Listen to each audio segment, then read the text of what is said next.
Hi everyone, thanks for watching.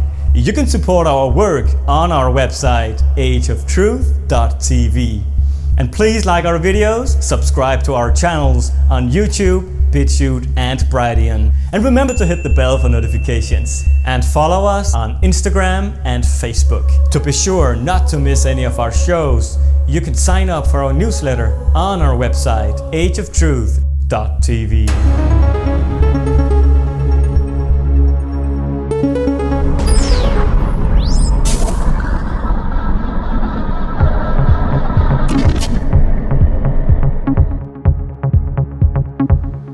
Hello and welcome to this edition of Age of Truth TV. I'm Lucas Alexander in Copenhagen, Denmark. It's the 19th of July 2021, and our guest today is an American author and speaker and a former businessman, a coffee buyer at coffee farms in Asia.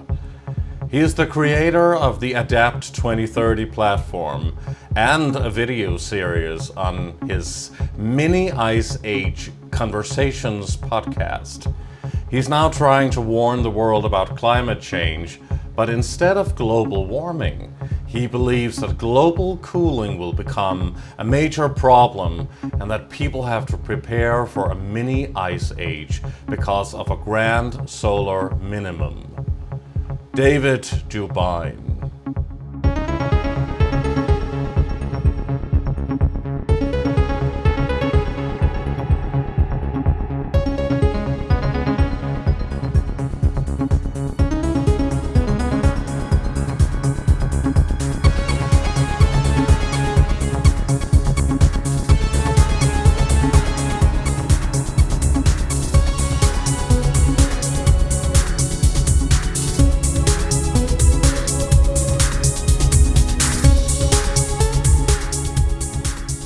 Good evening from Copenhagen, Denmark, and good midday to our very special guest, David DuBYNE, joining us from somewhere in the mountains near Knoxville, Tennessee, in the United States.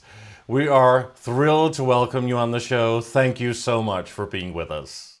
Appreciate you having me. There's so many connecting ideas with the world changing. I'm going to try to at least show my speciality in understanding cycles of time, cycles of civilization, and how the planets and the electromagnetism from the sun affect how much food we can grow on this planet. And it's a cycle as well. And the responses of governments across the planet happening today are a direct response of our grow season shrinking and the amount of food that we're not going to be able to grow from this point forward. Still having 8 billion mouths to feed, so the control net needs to come down. And as you said previously, it seems like we're being corralled. Well, we are. Great.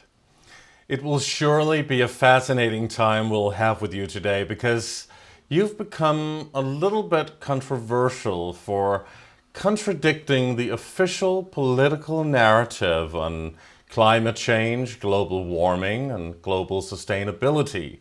The narrative that we've been told through massive mainstream media repetition throughout the years, that the world is practically going under due to the overheating of the planet and the CO2 scare.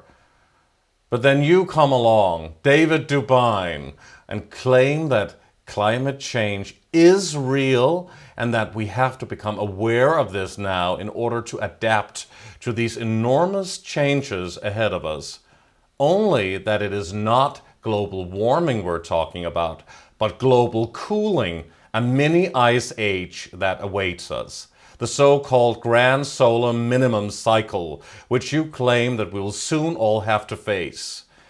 And you've created a platform that you call Adapt 2030, which easily can remind us of the infamous UN Agenda 21, UN Agenda 2030 plan, whose main goal is to control all resources and to promote coming restrictions and resource shortages due to CO2, climate change, global warming. There are many things to discuss, and you will also be presenting slides to the audience to go more in depth. But first of all, I'd like to ask you a few questions, and before I do that, please first of all, introduce yourself to the audience, tell them a little bit about your background and history, and what led you to believe that the Earth is in fact cooling down. Cooling by how much, and how much would it affect society? Now, before the introduction, I used to buy coffee in a country called Myanmar. Burma is what you know it now. This one was just opening up 2012-13. But talking to the coffee farmers up there, they were getting cold damage on the coffee plants. So what's happening with that? I was told global warming. I'm in one of the warmest nations on the planet, right at the equatorial band, and they're getting cold damage in the coffee plantations.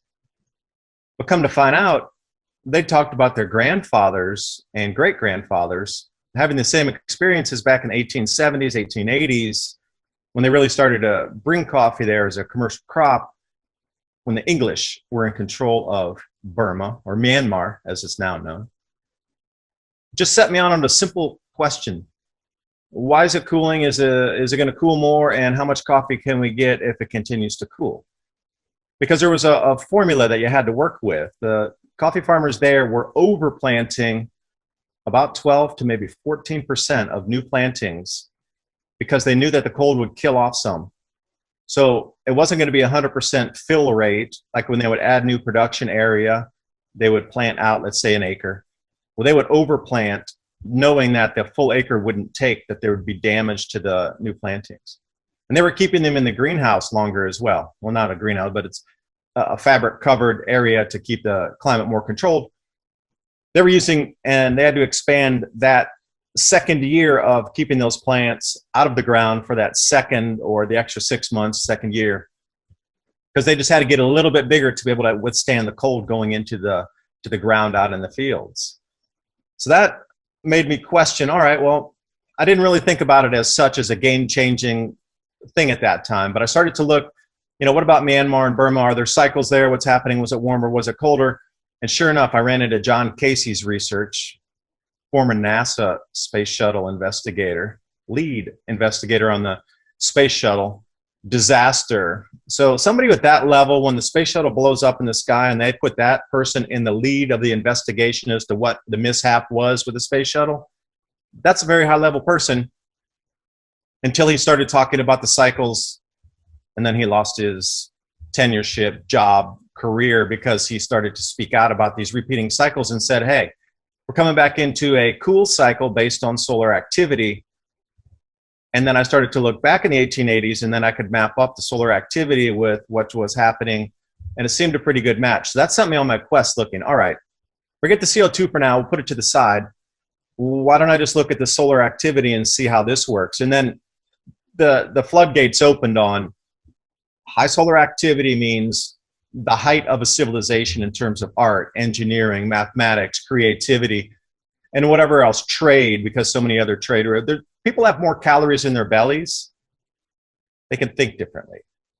But then when you see really incredible amounts of low solar activity, 1 or 2 solar cycles that don't have almost no sunspots, you're at the dark ages. If people can't eat, their brains aren't functioning correctly. Their cognitive abilities aren't kicked in, if you will. If you're malnourished, you're not thinking correctly. So then we have this ebb and flow of cycle tops, cycle bottoms.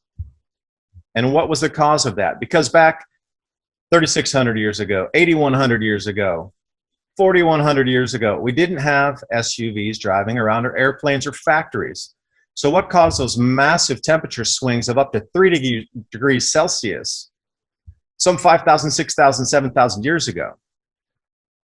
And then you got these massive drop-off in cooling, 8,100 years, 4,100 years.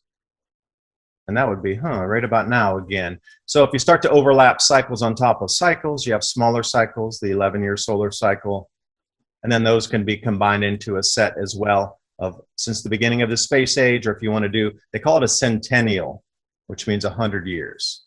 And then those on top of Schwab cycles and Bray cycles and grand solar minimum cycles.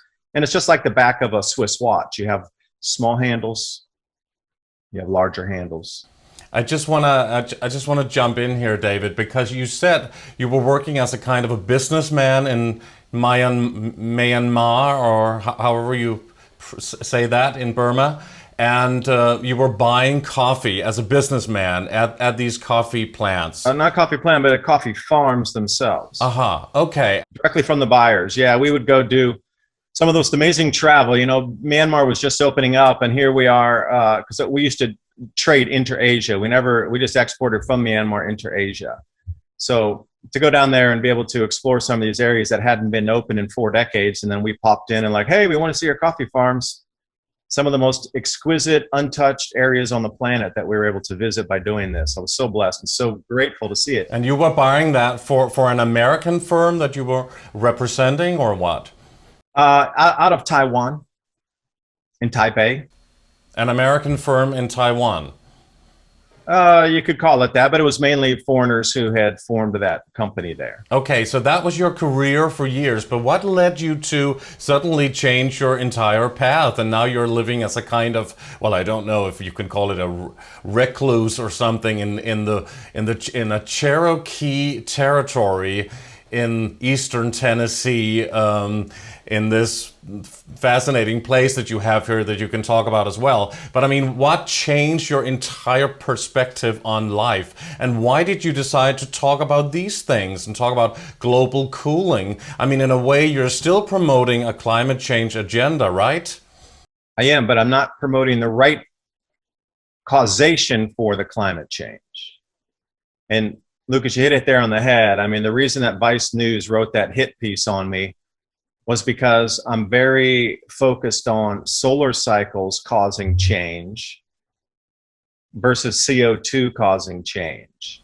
But then you're still promoting a climate change agenda in a way. Is that not, I mean, isn't that still part of the whole fear porn scare game that we've been programmed to believe all through our lives, basically, that we must be really careful with the climate because the earth is going under? And basically in the last 10 years, the propaganda has been extraordinary, and people are really fearing what is going to happen, and with the whole CO2 thing, which you said is not true. And a lot of people we've had on the show, of course, they come out here and say that we don't have climate change. It's a hoax. It's part of a UN Agenda 21, UN Agenda 2030 plan.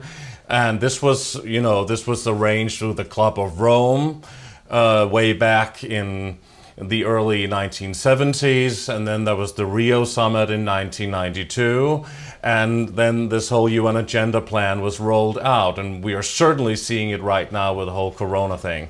But I mean, isn't that still kind of playing that same game if you are now promoting climate change and you say that we have to be very, very careful, but it's just global cooling instead of global warming? What are your thoughts? We don't have to be careful about anything except learning where to shift our crops as areas in the planet aren't able to grow them any further or any longer. It's not about being careful about, oh, I need a low flow toilet, or I need a CFL light bulb or an LED light bulb, or I can't drive my car because it's going to put this gas in the air. That's where the control agenda comes in. The control agenda is all about your consumption patterns, your way of life, where you can live, how you can eat.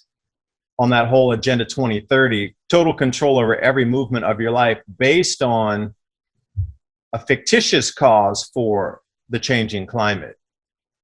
Now, swing it over into these grand solar minimum cycles. There's really nothing you can do. It's a reset for society every single time anyway. The best thing we could have done is started to talk about this and have people become more self-sufficient, to have them learn to grow their own foods, learn how to store their own foods, get the communities organized to be able to prepare for these in ways where communities themselves and households could produce so they wouldn't have to rely on the supply chains. That's quite a bit different mechanism than controlling every single aspect with the Kobe Pass and this, that, and the other based on how much CO2, quote unquote, is going off. We're going to turn off your air conditioning. You know, you saw in Texas, they automatically with the smart meters turned people's air conditioning to a higher level because they were using too much electricity. That's completely the opposite of where we're going. on the edge of this grand solar minimum, everybody's going to need to be incredibly more self-sufficient and not rely on supply chains, which is the opposite of the control mechanism. The more freedom you would have being off of supply chains, off of government control, the more freedom it offers you, especially in taxation, because you wouldn't need to buy a lot of things. You could trade more. And this is where we should have gone for the last 20 years discussing this. But the greatest thing that I keep talking about is where we grow food currently and the major grain crops, corn, wheat, soy, that's generally at 45 degrees north latitude and above in the Northern Hemisphere. So that would include parts of Northern Europe, the Canadian border with the United States, and maybe a few of the states down in the US, most of Canada, almost all of North China. And then if we go into the Southern Hemisphere, we find that same 45-degree north latitude, and you'll find Australia, South Africa, parts of South America. Now these areas are going to already have, and we're not going to say start, they already have started to reduce greatly the amount of grain output. So as we move forward to the next couple of years, we've got a couple choices. But is that not part of the UN Agenda Plan already? They have already planned the food shortages and resource shortages that we have also been exposing on this show a lot, having researchers into this talking about that this is a plan also and now the World Economic Forum with the Great Reset, Klaus Schwab and all of that we can expect maybe next year already and in the coming years due to this pandemic situation. See, that's the problem. The control mechanism is the lack of knowledge about this entire event that's a natural event on a recurring cycle that's mappable. Why haven't we had the discussions of which crops are going to grow better when we need to move our grow zone 600 miles south? Why haven't we had worldwide discussions on which crops can be substituted from spelt to millet to amaranth to sorghum and hemp? Why haven't we talked about this? Why are we still producing the same exact crops which we know are failing now, not going to, are failing where they grow now because they're in the wrong climate? Rainfall patterns are shifting. Jet streams are moving, cloud cells are bunching up on each other, and this would be expected when the electromagnetism of the sun steps down. And the only reason people don't know this, or the aha moment of you're crazy versus, oh yeah, I know that, is the education. I mean, it's built into the global warming agenda that you do not understand basic principles of the solar system. You don't understand. The average school system does not teach the electromagnetic connection of the sun to the earth and how they need to stay equal. So if the sun is charging the earth for 400 years to the same equilibrium state, if it steps down, the earth's overcharged. It's going to behave differently as it loses to step down and equalize its charge. They don't teach that, and I'm sure in Europe it's the same. In the EU, that is not basic taught curriculum in schools, the basic workings of how the solar system works. But they're actually trying. I mean, the top elitists behind the orchestration of the New World Order, they have been trying to prevent the regular population from growing their own foods for a long time. Actually, in many places, it's not even allowed. Or to catch and harvest your own rainwater in Oregon, a state in the United States. It's illegal to harvest the rainwater off your roof into barrels on the side of your house. Madness. Because they say, oh, that's going to go in and we can sell the water rights if it hit the stream. A cattle rancher somewhere could, oh, wait, we're trying to outlaw cattle ranching because it puts methane in the atmosphere. Okay, wait. So the whole premise of you're stealing the water off your roof because a cattle rancher downstream could buy it, but now you're outlawing cattle ranching. So wait, where's the whole loop in this? I just don't get it. The control mechanism of your own natural resources is nefarious, to say the least. And the control grid is snapping down now. In order to impose total control on the population, right? For what purpose? And again, you mentioned Klaus Schwab and the Great Reset. I find it so incredibly interesting that this grand solar minimum was forecast to intensify. 2021 was the first year that were predicted crop losses to affect the global economy. And magically, we have cryptocurrency coming in as a new monetary system when the old fiat system won't work because the output of a nation the fiat is a representation of that. And if there's no confidence in the money system at the base, then that's not going to work any longer. The trust between national banks, sovereign nations, whatever it is on the fiat trade side, not going to happen. So, oh, magically, cryptocurrency is here. Now, don't get me wrong. I am a huge fan of crypto and blockchain, and I believe it's a way to free us. But again, you come back into central bank digital currencies and central issuance again, and this is a whole can of worms. Central banks want to stay in power. And then the Great Reset. Oh, 400 years of the way our lives were, and now we just need to change it last year. Just suddenly need to change it. Well, no, it's about controlling how much food, access to food you're going to have. And you're telling me that they're limiting population migration, which is one of the main things in a grand solar minimum. Every time these events happen, people move to different areas that had a better chance for economy, food production, resources, ways of life, if you will. Population migration, economic reset, and governmental overthrow. Those are the three things that happen every grand solar minimum.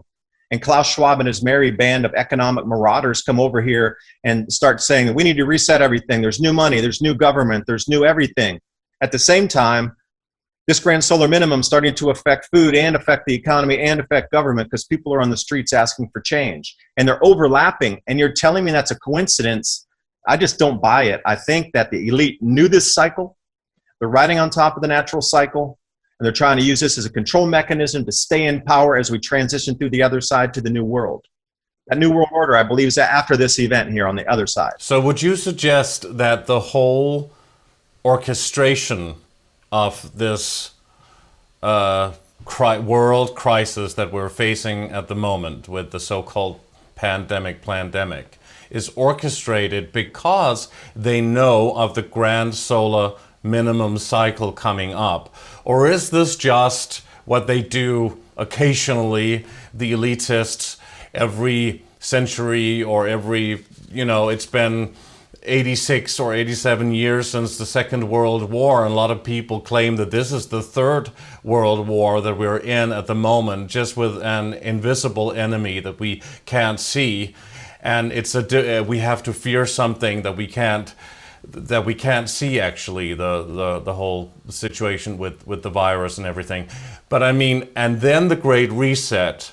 A lot of people say that they do these great resets, and they've done that also throughout history, way back to the ancient civilizations, maybe to Atlantis and Lemuria, and lots of stuff being covered up and hidden. And then they do another reset, and then new civilizations can spring up after that. What are your thoughts on this? Is this by design, all of it, because of natural Earth changes, or because of this control plan, because they can no longer keep people under control because there's been a mass awakening, especially in the last 10 years? All of the above, overlapping and intermingling with each other. So if we start at the farthest reaches out, the full-blown ice age is about 100,000 years. But what happened to those other 10,000 years of warmth prior to the ice age starting 112,000 years ago? What about, you mentioned Lemuria, that's the reason I wanted to start going that far back. I mean, what happened to the other interglacial where the people at that time, physiologically exactly the same, anatomically exactly the same, mind size exactly the same, perception capabilities, finger, everything exactly the same. So you can't tell me they sat there, the people 118,000 years ago in the last interglacial, sat there for 10,000 years and did nothing. Where are remnants of those civilizations? If you want to talk about Lemuria, take it a step further back into the actual last interglacial where it was warm just like it is today for 10,000 years. Where is any record of that? None. None. Now, what if you knew these cycles? And to get back to answer the question in a long way, what if you knew the cycles? And you knew that nothing would survive through this cycle in terms of the way that, like you say, had been set up for the current civilization. Like the civilization set up would have an expiration date based on electromagnetic field of the Earth, the sun, the resonance in that, and then the top-down control mechanism could exist within that frequency that could be put on top of humanity, existing in a single frequency band. Now, right now, these last 10 years, what's changing the electromagnetic field of the sun is changing, which has the effect on our crust, on our earth, on our magnetosphere, on our atmosphere, but we're electromagnetic as well. The awakening is because the sun is doing something different, and this old power structure that existed during that one frequency band that the sun had held for how many, either hundreds of years or thousands of years, has just changed. So the perception of what is reality is changing for everybody on the planet at the same time, because our perception is literally changing as the frequency field's changing. The frequency field's coming from the sun first. The Birkeland current running from there out somewhere in the spiral arm of the galaxy. Don't know about that, how far and which planets it's, or other stars and solar systems it's hit first. But where we sit now, our sun's being affected.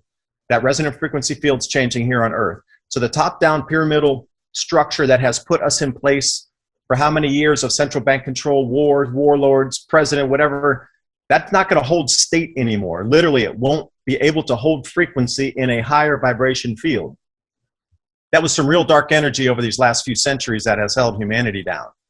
They understand that. The elite understand this. The frequency field's changing, so their old bondage and chains of heavy dark energy is not going to hold, because this new energy coming in, we're coming into a more of a lighter frequency. So each day people are becoming more aware. Like, that super heavy thing doesn't really make sense anymore. So the elite are going to have to come up with a new system to still control humanity, hence the Great Reset. I still can't believe that these are just randomly related like that. And I hope that answered your question. Well, random, I doubt it. But then now we also hear about they want to dim the sun. They talk about that. Bill Gates talks about that. And we already know about HARP technology. So don't you think they're actually using those HARP technologies, or even linking to the, well, to the Neuralink satellite system, the Elon Musk system, and whatever they have with electromagnetic frequencies and phased arrays, which they also use. What are your thoughts on that, also in terms of weather modification? Now, for a lot of people who've been following this heat dome, this record heat event in British Columbia and the western part of the United States, Oregon, Washington, if you hadn't seen 2 weeks before that, the FAA, which is the Aviation Administration in the United States, put a warning out to aircraft, do not transit in this area, because they were turning HARP on again.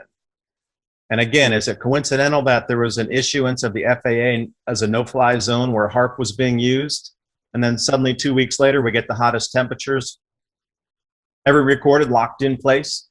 And, you know, it's been locked there, and another heat event is happening now, and it's locked in place. So it's like, I'm going to say it's almost artificial the way it's locked in place, this high pressure dome causing these heat events over. And guess what? You still can't fly over that area. It's still a no-fly zone due to HARP being used. Now, putting those two together, you're like, okay, the weather modification's a real thing. They talked about owning the skies. The military has for such a long time.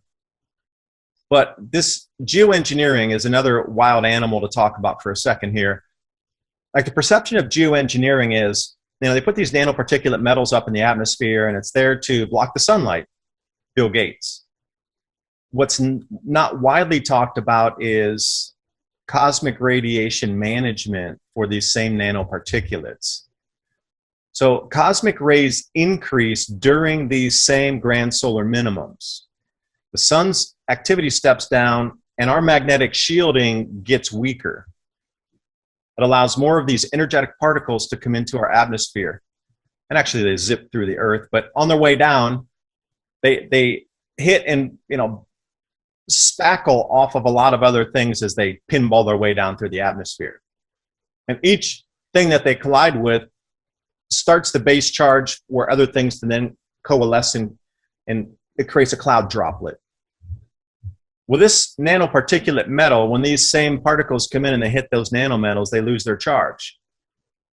It's found, especially during these last 3 years of research, that cosmic ray increases equate to a 7x increase in rainfall on the planet. Now, it's not going to be like that in Noah's Ark for, 100 years, but during these 2 years of really intense low solar activity, you're going to get massive increases in rainfall. So is the geoengineering another cover story application for cosmic radiation management to stop massive biblical flood events by putting nanoparticulate metals to stop the base charge of these incoming cosmic rays. So which one's easier to sell to the public?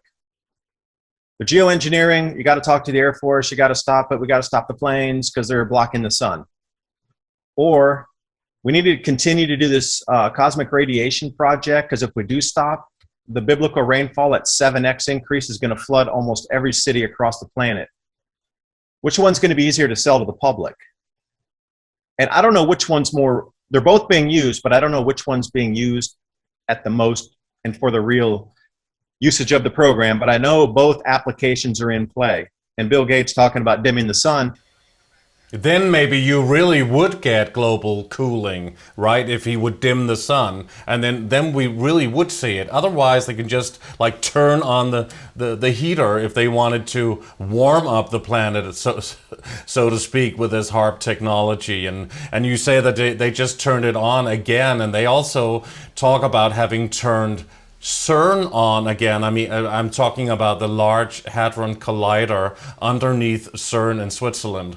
And there's also talk about them turning it on here in 2021. So everything links to this number 21, it seems. And so, I mean, what we want here is, of course, to get to as close to the truth as we can. So if you would explain to the audience a little bit about what is grand solar minimum, and before you do, I just want to ask you symbolically, could these cosmic rays from the sun that you're talking about, could they symbolically be linked to the wreath around the sun that is actually called corona?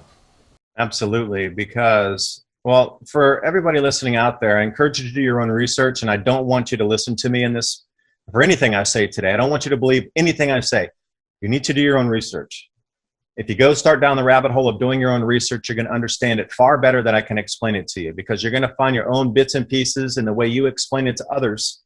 So I encourage you to do your own research. Please don't listen to me. I'm here to present information. Now, after that, it's your job to go out and prove me correct or incorrect. And I think you're going to find that a lot of this information is true. So I wish you would try to disprove it, because that's the best way to prove it. But now we want your take on it. The changes in the planets that are happening right now are going to be and are visible from our planet. So when you talk about signs in the skies and changes in colors, fields, sizes, vibrations, and the Pluto, if we start out at the furthest planet, Pluto, back in May of 2020, Pluto's atmosphere collapsed. And I thought, well, that's pretty interesting. And then 6 months later, in December of 2020, Neptune's atmosphere reversed. And then if we come just a few months back, Uranus had these incredible X-ray flares that were visible, that were jumping the rings out. But at the same time this occurred, the aurora on Jupiter were a 10x increase, where you could actually, if you were looking at it from Earth, Jupiter would appear a little more of a blue tinge, and that wasn't like an atmospheric anomaly or something. Actually, it was more blue because the auroras were actually coming down off the sides from the poles, coming down into the upper latitudes, where the top and the bottom of Jupiter were glowing blue. And you know, Saturn, the cult of Saturn, Saturn's auroras are going crazy also with the blue tinge. But just 2 weeks ago, Mars had this most amazing anomaly where Mars doesn't really have a magnetic field on it, but the aurora started glowing out of the mineral composition in the veins in the crust, where they were getting auroras coming literally out of the crust, connecting with the minimal magnetic sheath that's created by the effect from the sun when it buffets that planet. So this really has a lot of connection back to the ancient, when they say they could see these ley lines glowing, and a lot of these ancient temples, etc., were put on top of these ley lines.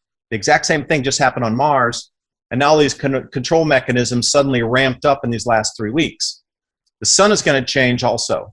You're going to see it get larger and change color, not to the point where it's going to turn completely blue and you'll be like, wow, blue sun. But it is. The weaker it goes, the larger that corona puffs out on it. So if it looks like the sun is a little bit larger, fuzzier, etc., that you're going to expect that. And as that happens, our atmosphere is also in turn going to compensate and rebalance itself, meaning the cloud cells, the jet streams, the rainfall patterns, and the droughts are going to go into different places. So let me make a bold call here. You're going to start hearing this new word called equatorial vortex in the news from now on.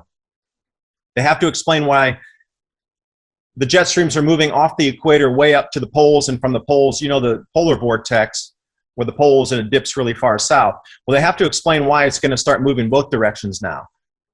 Because the sun has stepped down further, and we're going to get more effects where the jet streams are going to lose their complete flow, and they're just going to wander anywhere. But they're going to need an explanation for this called the equatorial vortex, and look for changes in the sun. Everything's going to change in the entire solar system. We're going to see signs in the skies.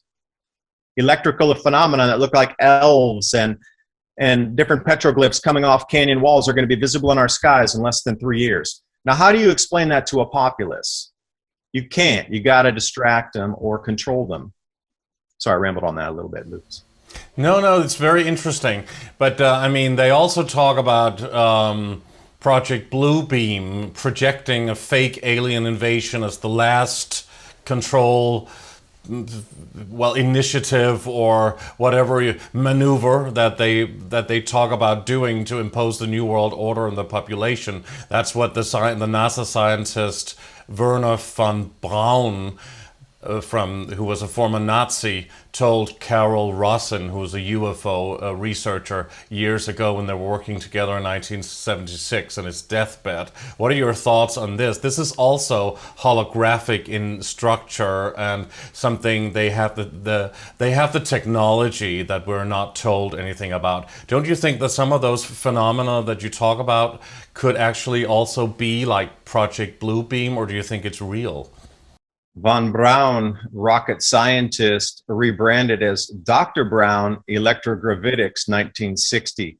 And if you know anything about electrogravitics, it's two disks that spin in different directions. Now, they discharge electricity, but they also become weightless. So a lot of these craft that you alluded to, yeah, they could absolutely, I believe most of them are our own anti-gravity technology that's not available to the public because it gives you free electricity. There's no meter on it. You can power a city, you can power a home, a neighborhood. And imagine if our transportation was weightless. Imagine a train that's a mile long weighing nothing. How much fuel would we actually burn on this planet? We would. The control grid would be lost by free power on this planet. So if you talk about chimeras, I had a really interesting conversation with Ransom Godwin, who runs 420 TV Freedomist Films. He was talking about chimeras and gene splicing technology, that the level right now where we sit technologically for gene splicing and creating an animal-human hybrid chimera is so advanced that he says, I don't care if a UFO landed in my front yard and an alien-looking thing popped out of it. The level of technology we have right now with anti-gravitics and chimera gene splicing human-animal hybrid, they could create something that looked 30% animal and 70% human. So it could be man-made. Deep state military. Could be man-made. He's like, I wouldn't even believe it if I saw it, because I know that they could create these types of chimeras. You know, they gave us a perception of what an alien or you know, I believe in extraterrestrial life. I absolutely do. I think it's the base of all construct of consciousness across this universe is life. So don't get me wrong. There's definitely more life out there than you can shake 1,600 trillion sticks at. But for it to land here and try to then enslave humanity further, no, that's a human trick. Well, they've probably done that already, huh? Yeah. Controlling the governments of the world. That's what we hear about. Statism when you were born is the first trick. You're born into a nation. No, that's the first trick they put on top of you.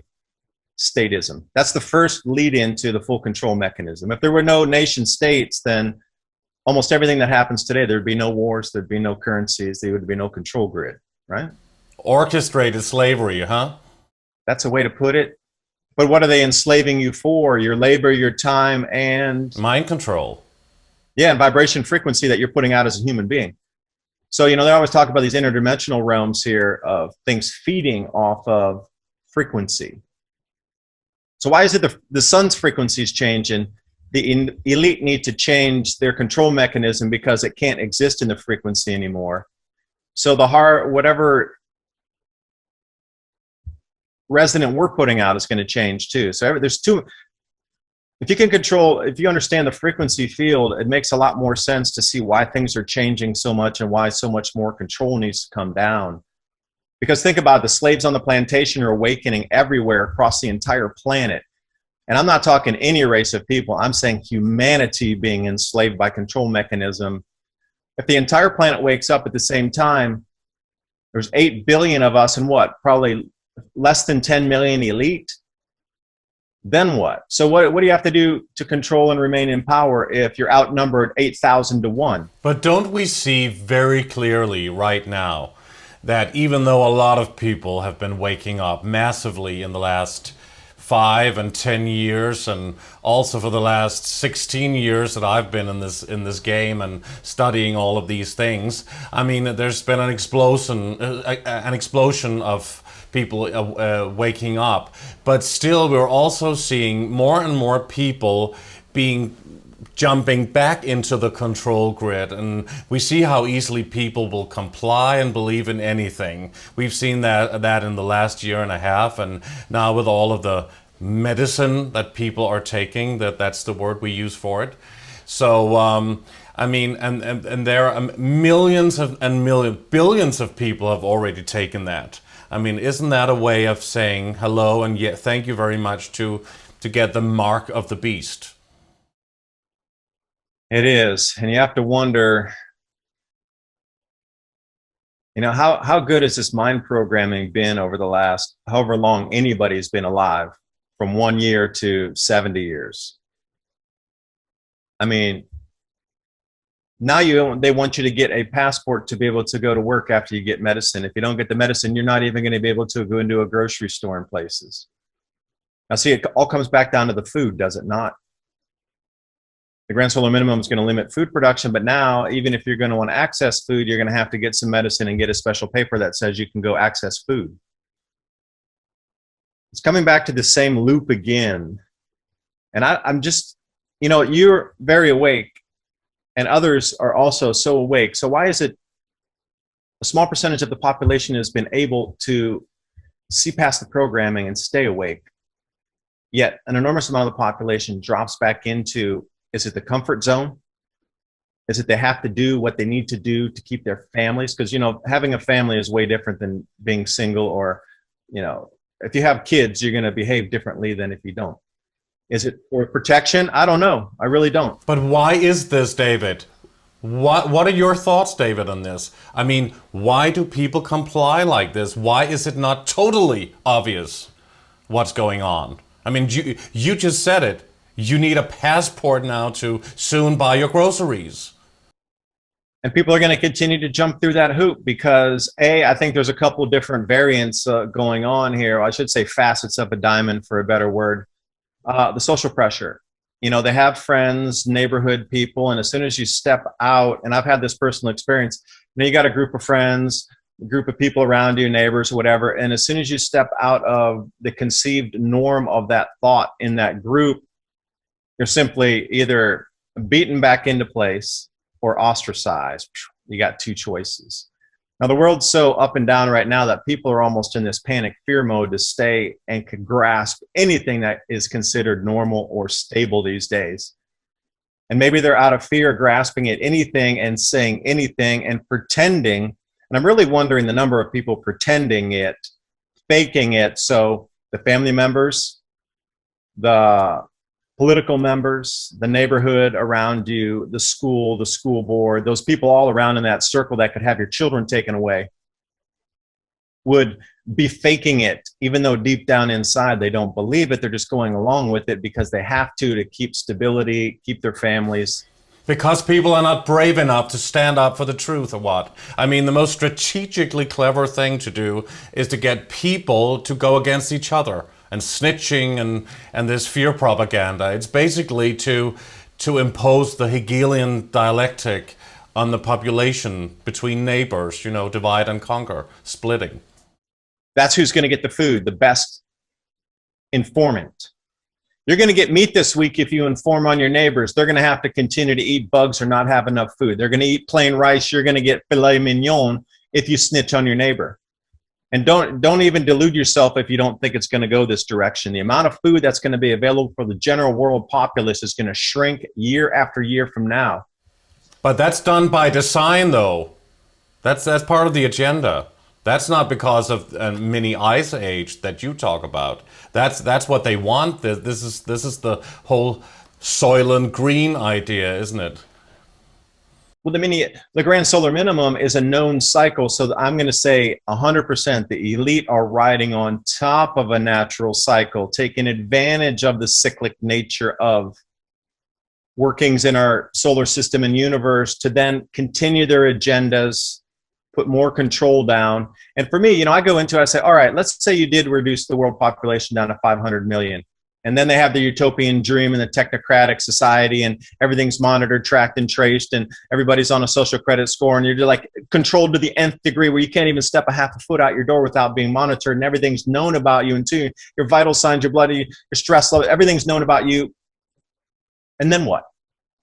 And then what? Really, and then what? Because it only can go to that point, and then what? And that's what baffles me, is when we get to the end, then what? Can they control our souls ultimately, do you think? If we have a soul at the point of, you know, death, when our souls leave the body, will this whole, the medicine and everything we talk about eventually be like an AI kind of injection, so that even on a soul level you will be linked to a super brain computer and be encapsulated there and not be able to go to source or go wherever you want to go? I mean, what are your thoughts on this? This is a large topic, but we've talked about it before on the show. If you want to limit your belief system that the creator is not that powerful, and the consciousness vibration that created this entire third dimension of everything we know and on this planet, and how things far work, and we can't even see the edge of the known universe, the being that created that against a little tiny AI on our planet, you got to think maybe it's a mind control thing, where maybe the mind does follow and the mind creates the reality. Because, you know, if we're talking about a multiverse, like, how do we get stuck in this thin band and how do we get out of here? I remember you talking to David about that. Like, how do we get out of this thin band of multiverse? Because I don't want to be here. I want to be living in fields of flowers, cruising in bounty. And I think the way that, you know, groups of us out here are thinking, this chaos is just going to completely sweep by. Nobody's going to visit us out here. It's going to completely bypass us. This entire juncture is going to go. We're going to live out here in abundance and love, and everything else will pass us by, and we will be out here in the new world. And, you know, you've got to think about, does mind create reality, or are they trying to get you in to believe that at that moment of death, you're going to be trapped in that computer, versus thinking about, light source can grab me back because it's so much more infinitely powerful than anything we could ever create. And I don't care how advanced the technology is, because you mentioned, you know, it seems like even in the ancient cultures that this reset, this rodeo, for better term for cowboys out there, has gone on again and again and again.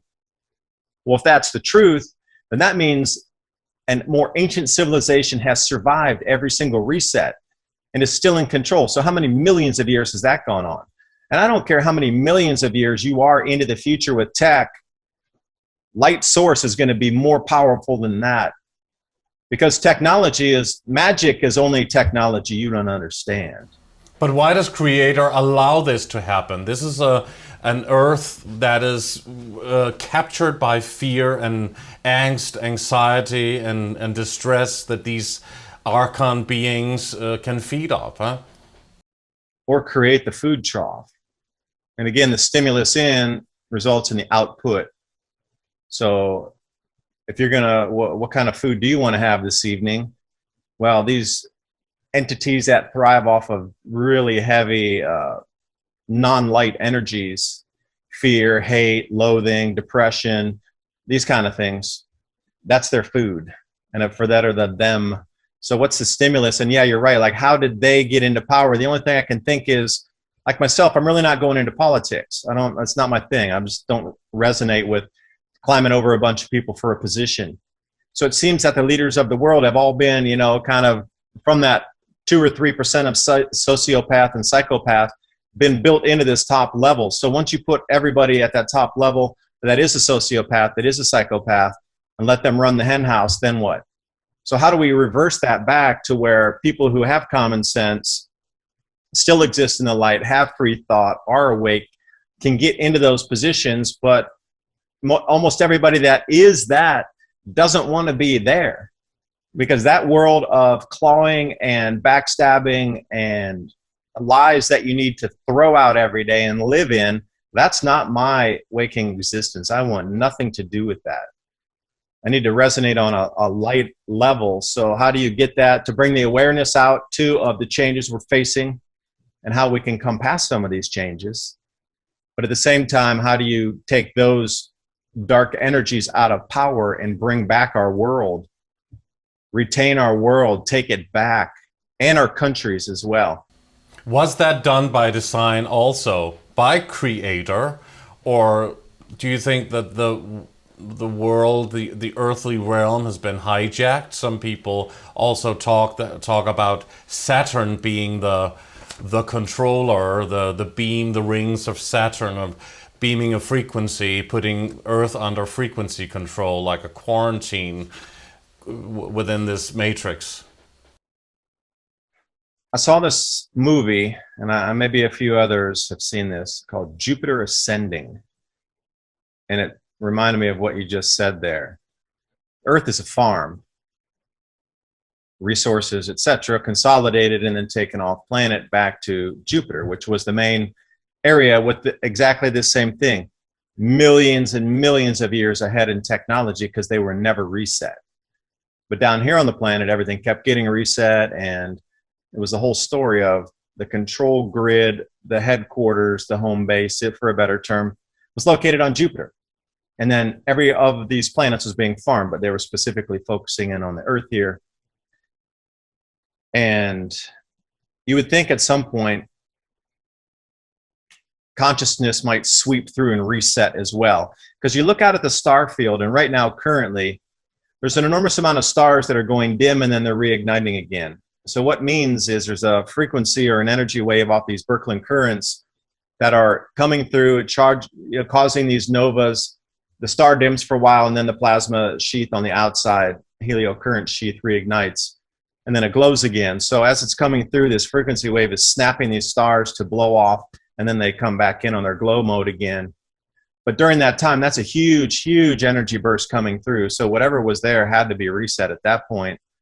Anything that you would have technology-wise would be, as we understand it, we're talking not orders of magnitude above, not double, triple, not even 10,000. We're talking about 100 million X above in energy frequency, but not the same type of electrical frequency you understand as juice going down a wire to your home.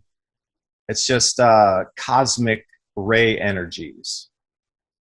So would that have an effect to reset it as well? There has to be an escape mechanism here. I mean, we talk about every grand religion through the world, and mystic tales and Native American Indian traditions and everything. There's just a reset that comes through to actually kick these archons back to their base where they can't that snaps them out of their control for at least some time before the human mind allows them to come back in through our compliance, I should say. It's a deep subject, super deep, but it does roll right into how do you control 8 billion people when there's not enough food? You're going to have a really nefarious group of people try to do that, because I would share it or get people on the ball to try to get ready to grow more on their own and get off the supply grid. So did you actually explain to people enough what the grand solar minimum is exactly, and that cycle, in order for people to really grasp it and understand it? You talk about a coming mini ice age, and right now we're all very hot, even up here in Scandinavia, which are usually quite cold countries, but it's like really, really warm at the moment, hot here in the summer. But I mean, but there's a natural cycle, and a lot of people we've had on the show say that there's natural climate changes happening, earth changes happening all the time. But it's not very drastic. But you claim that it's quite drastic, the coming mini ice age. How drastic is it going to be? Average global temperature drop of about 1.75 C. Some areas would be less affected at probably almost 1 degree Celsius. Other areas are going to be greatly affected of up to 5 degrees Celsius. Depends on the latitude. This grand solar minimum is a 400-year cycle in solar activity, where as we descend through this solar cycle now, which won't be nearly as energetic as projected, the next 2 solar cycles, solar cycle 26 and 27, the tapering off of this one, which will be far shorter and less energetic than said, is going to take us in, and already has begun. These are just the beginning effects of this 400-year cycle. So it's going to be cold for 400 years? No, the cycle's 400 years, that we have 2 solar cycles of almost no sunspots, the lead into it, and then the trajectory out of it. During this time, everywhere that you grow food now is not going to be as stable to understand the planting and the harvesting periods, because the seasons to grow are going to be shrunk. Total in and out, 15-ish years of the total, and then it's going to be stable for 400 more years, but the cycle will repeat and return. So the actual effect of the cycle and the intensity and the destruction of the areas where we grow food currently is about a full 15-year period, maybe a little longer, 15 to 18 years. Remember, it's transiting in and transiting out. But do the historical studies. Go back every 400 years and look at the changes in the way people were ruled, the way the economy shifted, the technological jumps at that point to reinstitute, like you said, a new society. Here we are again.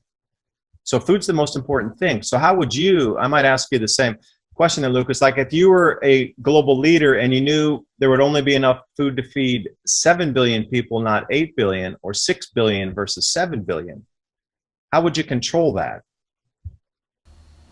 Well, since we suspect that they already control, well, everything in the whole narrative, and they're creating these food shortages and meat shortages, which they talk about, while they are also doing propaganda for veganism, and which is also linked to a climate agenda, I suppose. Whether you like it or not, or whether it works for you or not to eat that way, it's still a part of the agenda, I suppose.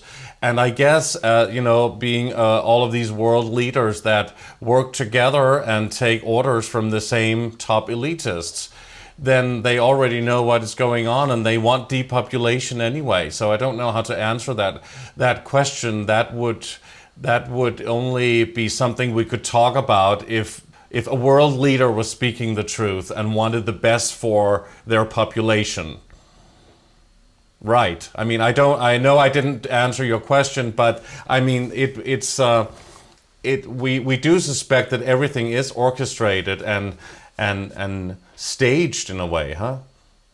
Yeah, those types of world leaders that you just referenced are always taken out of power, either assassinated or overthrown. What was it, the article I was reading, that 3 leaders of nations who didn't want the medicine in their country have all magically ended up dead. In Africa, exactly. Yeah. So, I mean, again, the statistical possibility of some of these events are nil. So, Lucas, you mentioned CERN firing up the Hadron Collider again in 2021. So for me, I am not really an expert on that. I know there's a lot of, mystery around it and unexplained events when this happens. But HAARP coming up, the sun stepping down in frequency, and then firing up this Hadron Collider. What can you give me a glimpse into what you think that might mean? That everything is orchestrated, perhaps even also what you're talking about with the grand solar minimum, but perhaps not. And this is where it's really interesting. What is natural? And are we also living in a very sophisticated simulation, a computer simulation? Is this holographic in structure? It's a sophisticated hologram, of course.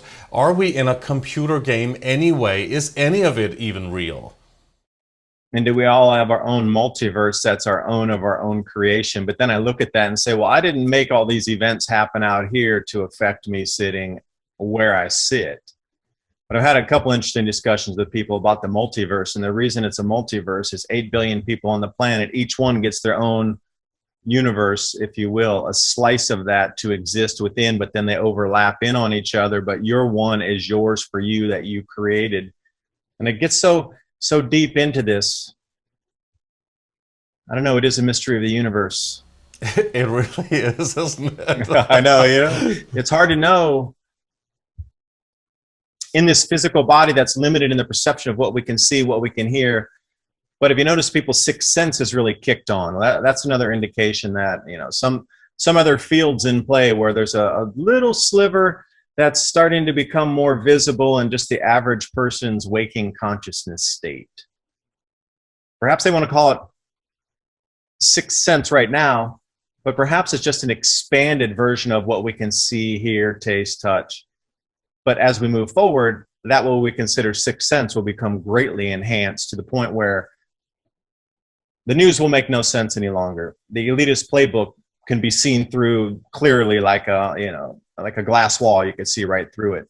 And I think that's what has a lot of them running scared. But knowing that we're back in a cycle again of control, as you talked about, I question sometimes, really, you know, you might think you see this in wide picture, but maybe that was the whole control mechanism, was to allow you to see and perceive what you think is the full wide picture.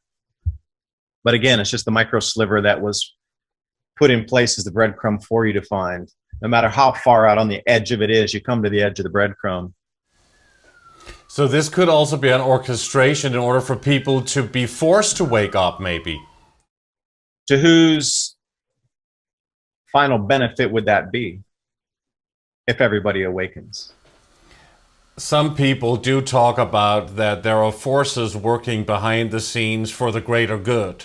And that's, of course, something that a lot of people, especially in the truth community and in spiritual communities, that they hope for. And we could certainly use it now, couldn't we? So, I mean, but a lot of people also they've been forced to think things through in the last year and a half, to think about what's important to them, what's important in their lives and their families, and who they need to be close to or not. I mean, even those who believe in the whole game, they have also been forced to do something that they've never done before and think in different ways. You know, to be a robot on this planet, have a life like that, working 9 to 5 and all of that every day. And it's been different. It's been a different reality for everyone. And I think with these changes also happening frequency-wise, your thoughts are manifesting faster. And I know a lot of people, including myself, have seen this. Things you're thinking about, manifesting on, focusing on, are coming to fruition faster than they would have in the past. You can also use this to your advantage if you're not stuck in the fear. And fear takes so many different facets. Fear of people liking you, fear of the police, fear of not being able to eat, fear of losing your job. There's so many fears that are out there.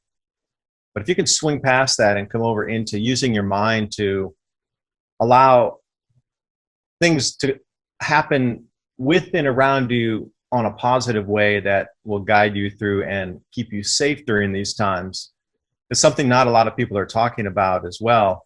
They are in certain communities of people, but it's just generally the wider scope of things, using your mind at this time, because our abilities are increasing in so many different ways, shapes, and fashions, to be able to use that projection of your thought out there. And that's what I'm always manifesting on, is the abundance and the thankfulness and the peace and the safety that we're experiencing out here. To take that as a daily moving through these changes, because everywhere you look, this media is fear, fear, fear. Everything's fear. And I do believe also another strange point with Hollywood, why is it that all these superhero movies have come out in the last couple of years? Is it that there's something that is happening with the human physiological or mental capabilities to allow us to have quote unquote superhuman powers as we move through these changes?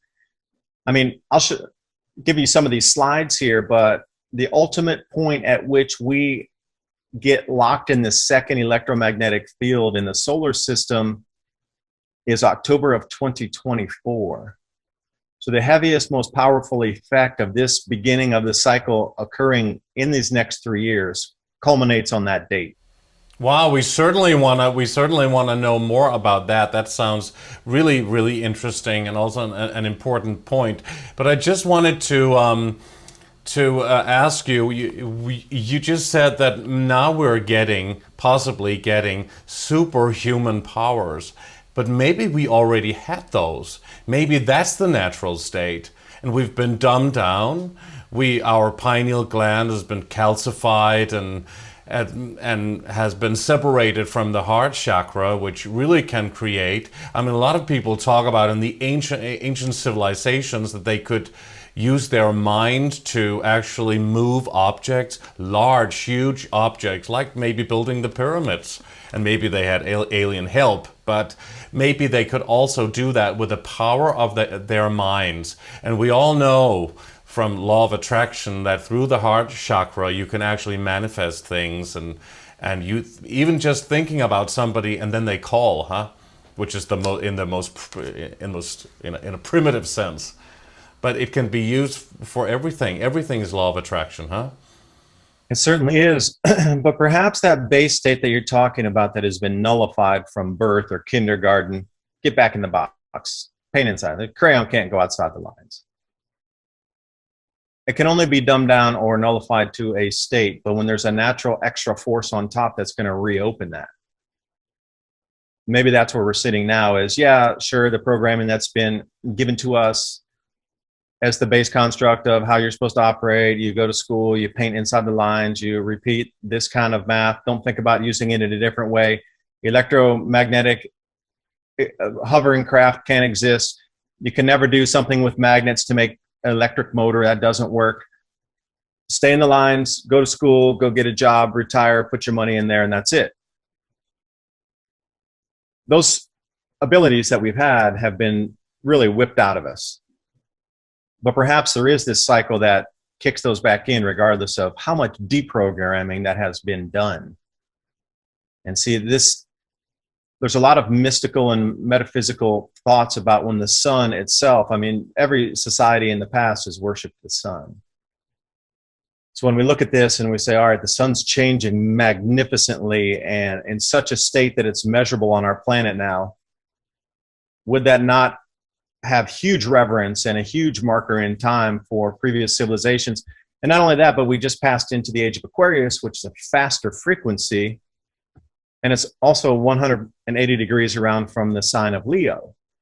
So when you're looking at the galactic cross and different types of patterns and steps in time around the precession of the equinoxes, we sit right here at the beginning of what was on the opposite side, Leo, the Sphinx.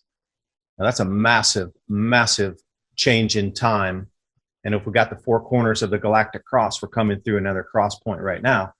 So this could be a huge energetic awakening for all.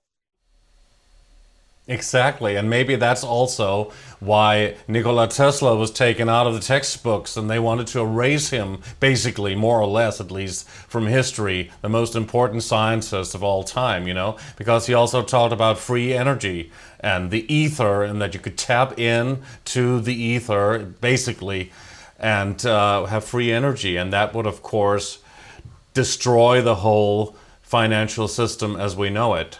And also the abilities that we have as human beings, which is, of course, the main goal should right now be to really work on that sixth sense and the intuition and decalcify the pineal gland,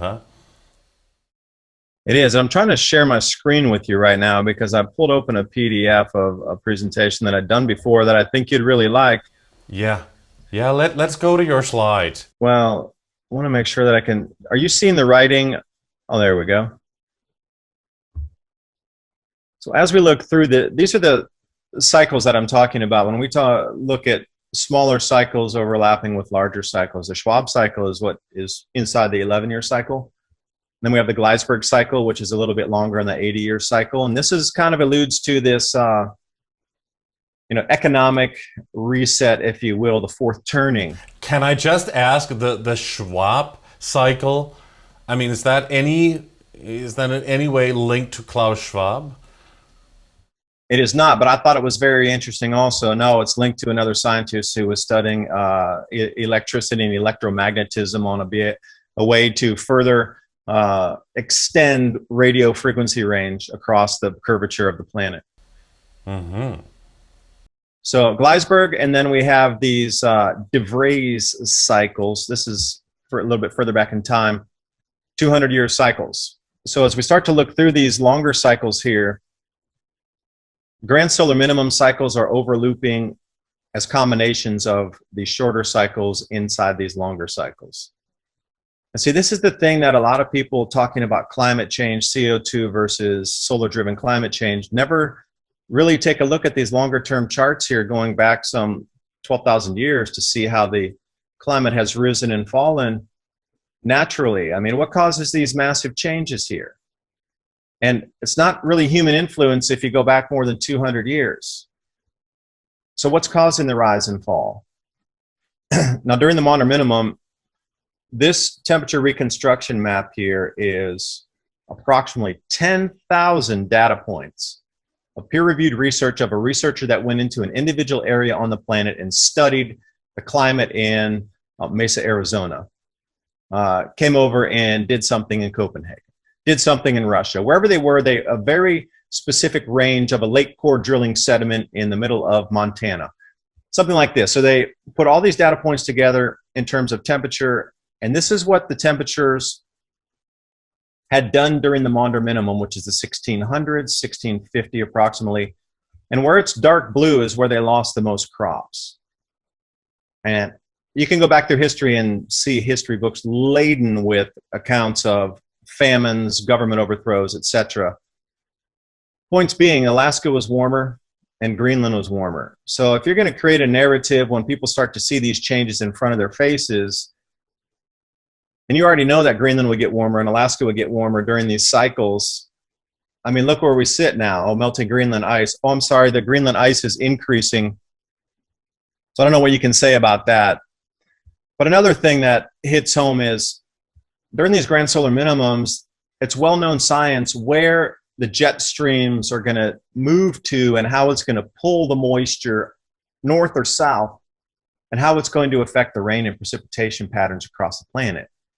Again, we're talking thousands, tens of thousands of research documents on this, all peer-reviewed, by the way. So the monsoon is going to shift during a grand solar minimum or a little ice age. If it shifts, do you think somewhere would get warmer, wetter, drier? And then map it out. And then you can come down regionally and find some real detailed information on, I just chose this one because northern and central Australia right now are getting an enormous amount of rainfall, and you can see how the monsoon shifts back and it makes those areas really wet. Well, for me, studying Chinese and knowing China, why are so many Chinese firms buying all the cattle ranches in areas that were considered bone-dry desert in Australia 5 years ago, and now suddenly they're able to grow grass there without having to use irrigation? I mean, people know these cycles, and they're going to jump in on a business knowing these cycles as well, which I find a little bit strange. Now, these cloud cells are the things that are also going to start bunching up, and when they do, you're going to get these massive ring outs, just like happened in Germany. 2 cloud cells have collided over Europe and are ringing out as these are trying to find new areas to move to. It's almost like a traffic jam in the sky, because as our jet streams shift and move, the cloud cells are in conjunction with that, and they're going to find new flows, and they're going to go out of sync for a while. And this is exactly what happens. So when you're seeing a year worth of rain in a day, that's happening. 2 months worth of rain in an hour, that's a direct effect of that. Now here's something that just came out on July 15th, and this might, finally put the nail in the coffin for this one. The new anomalous jet stream pattern imperils global food supplies. Now this, I can't believe, is they're drip feeding you that food supply issues are coming due to jet stream movement. Now what we see at the top here is where the jet streams have sat for the last 120 or 150 years, where we have calculated when to plant or when to harvest most of the main grain crops. At the bottom, what we see is where they expect everything to move to right now because of changes, but they don't really tell you what the change is. I could probably say it's the sun changing the electromagnetic field on our planet, allowing these jet streams to move. But notice how they move, and you'll say, that's interesting.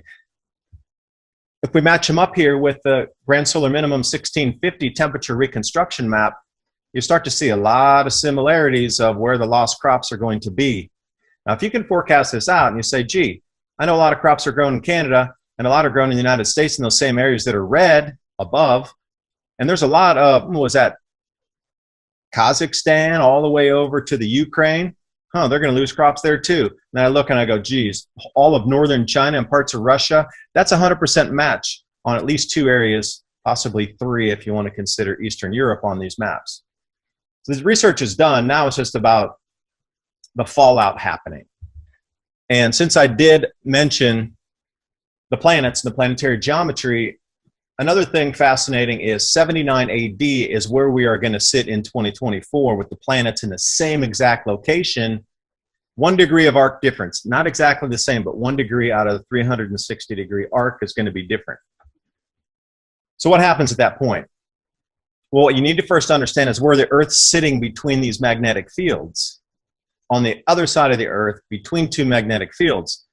Now, what happens when the when the Earth transits around the other side of the sun? It's going to get pulled a little bit closer.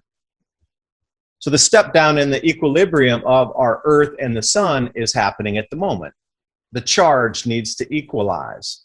Hence all this extra ground to sky lightning, the elves in the sky, the red sprites. You get an enormous amount of electrical activity because it's all connected through these magnetic field lines. Now, once this changes, or there's a change in the state of all of this, we start to see effects from the sun on the Earth. But then there's a second wild card happening, the second magnetic field in the outer solar system forming. So here's where we will sit on October of 2024. The Earth will be between a second magnetic field of the 4 gas giants, the sun, and us by ourselves. Massive effects are going to be foretold of this. Earth rips and crustal displacement in the top 2 miles of the crust is what's expected. So when you look at what the infrastructure holds on the top 2 miles of our crust, there's going to be some infrastructure breakdowns. But see, that excuse is already built in. COVID right now, there's supply chain disruptions. Well, how much of the disruption is from our infrastructure breaking at the moment? So the second magnetic field is going to be this, where the red square is. See, as the sun steps down, the same thing is happening to these planets as well. It's not just our Earth, it's a solar system-wide event. So if their electromagnetism is affected, ours is affected, all of these are going to start interlooping on each other because it's going to be the closest they'll ever be in 2,000 years in the solar system in that perfect square. Now these magnetic fields can start interlooping on each other in that square in the outer solar system, which means we're going to get 2 magnetic fields. So I'm going to do a couple simplistic graphs here so you can get the idea. Magnetism isn't like a record where it's just straight. It's a torus wave looping magnetic field. So from the sun, we're looping in this field connected to it, generally by itself. Now sometimes you get the planetary alignments where you have massive earthquakes. If Jupiter's lined up with something, Jupiter and Saturn, we always get 7.0 plus earthquakes. That's a direct effect as well. But what happens when you have a second magnetic field? I mean, it's one thing to show that previous diagram of a looping torus that's not moving. But when we look at these ferromagnets here, Earth is going to be right exactly where that dark spot is coming 2024. Now, the outer magnetic field is not going to be so intense, but it will be a second magnetic field that hasn't been seen in 2,000 years. Looping in on top of our Earth. Because think about how the Sumerians counted the planets. They counted outward into the Earth. So for them, if we go Saturn, Jupiter, Mars, Earth. So we'll be the second planet from that second magnetic field. May I just jump in quickly? I just have a question for you about the previous slide, the one with the 2 torus fields. Yes. Well, the question is that we've just done our first show on flat Earth theory. And how it was explained was very much like a torus field. It looks like this, actually, that the middle section, which is a flat section, and then a dome on top of it, is how it is explained for people who are into flat Earth theory. And what are your thoughts on that? They say it's like a torus field, but we are in an enclosed dome. We're encapsulated, and that our solar system is inside of the dome, and the planets as well. Could all of what you're saying, also with the grand solar minimum, also be something that you could apply to flat Earth theory? As I look out, and I've seen with my own eyes with a telescope, every other thing around us is a circle, is a ball. I don't see anything else out there that's flat. So if you look, how would our Earth be the only thing that's flat, but everything else you observe in the heavens is circular or round, an ellipsoid, whatever you like to call it, a shape that's not flat? Unless every planet you're looking at is completely facing you, that's flat. But then you can see the curvature of most everything around. So if I didn't have that observation, perhaps I could go with that. But everything else I've ever observed with my own eyes, or even looking through other telescopes, or you can get online, you can look at other telescopes that are much more powerful than anything you could ever handle. But being able to watch their online panning of the skies, etc. And I live in some really clear area out here. But they have a very good and very thorough explanation for this, and I guess for... I'd love to hear it. Yes, and well, you can see the show that we've done on flat Earth theory, and we did an extensive program on it, and a lot of people go into that area as well. But we have, of course, interviewed a lot of people, researchers into all secret hidden truths, and they say that it's not so, that we are on a spinning globe, and it of course makes sense to most people, but we are discovering that everything we thought was true, it doesn't have to be, and everything is basically upside down. So it is an interesting thought, especially if it can be explained. But I just wanted your take on it, also in reference to what you are explaining right now and giving a lecture on, in terms of with the grand solar minimum. I don't have the explanation or understanding of the flat Earth, and you're right, everything that we've ever known in history has pretty much been proven incorrect in science, has it not?